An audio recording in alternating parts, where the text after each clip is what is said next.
बिस्मिल्लाहिर्रहमानिर्रहीम इय्याका नअबुदु व इय्याका नस्तईन। जैसा कि आप सबको मालूम है कि अमन व अमान के हवाले से हमारा इजलास बहुत लंबा अरसा चला। उसके बाद जो है स्पीकर साहब की तरफ से ये ऐलान हुआ कि हमने जो है इन हाउस कमेटी बनानी है और उससे कमेटी बनी। उसी कमेटी का पहला इजलास था जो बेहतरीन रहा। उसमें जो है मुख्तलिफ़ चीज़ों पर गौर किया गया और मुझे उम्मीद है कि इंशाअल्लाह ताला ये मौसर रहेगी और इससे जो है काफ़ी हमारे मसाइल हल होंगे इंशाअल्लाह। अच्छा सीएम साहब ये बताइए कैबिनेट के बारे में फाइनलाइज है, कब तक ऐलान कर सकते हैं? जल्द हो जाएगा। आप इलाके के लोग आज निकले एहतजाज कर रहे हैं, कोई फिर ऑपरेशन हुआ है आपके होते?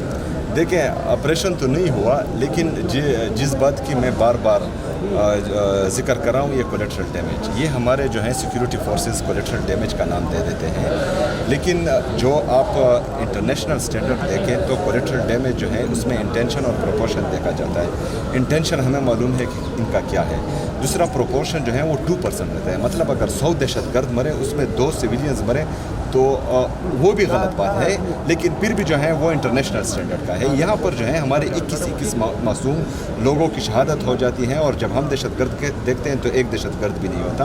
उसमें जो है ये फिर कोलेटरल डैमेज नहीं है, ये वार क्राइम है, इनसे क्राइम हो रहा है। तो मेरे ख्याल में इसको रोकना चाहिए और इसके लिए भी जो है हमारे जो हमारी ये कमेटी है पार्लिमानी कमेटी, इंशाअल्लाह ताला ये भी इसका हल ढूंढ रही है, इसका हल भी निकलेगा। सर ये बताया जा रहा है कि टीओआर जो लिस्ट दी गई है उसमें आपका नाम भी है, स्पीकर साहब का भी नाम है, तहरीक इंसाफ की जानिब से अडियाला जेल में मुलाकात जाएंगे।